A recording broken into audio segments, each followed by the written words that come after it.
আচলতে এইটো এটা অতি লজ্জাজনক কথা। আজি অসমৰ চাৰিসীমাৰ ভিতৰত থকা সকলো লোকে অসমীয়া, আৰু কিছু লোকে এই অসমীয়াসকলক স্বীকৃতি দিব বিচৰা নাই, যাৰ কাৰণে মাজে মাজে কিছু বিতৰ্কিত শব্দবিলাক আহে।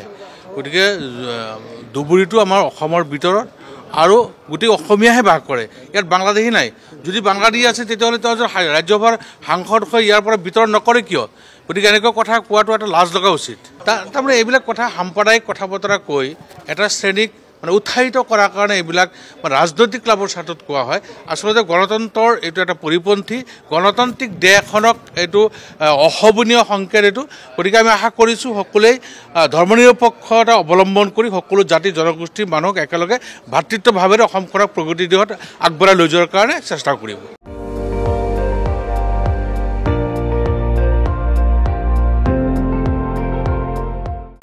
আপুনি চাই আছে ND24, সৰ্বশ্ৰেষ্ঠ নহয় সৰ্বোত্তমৰ দৌৰত।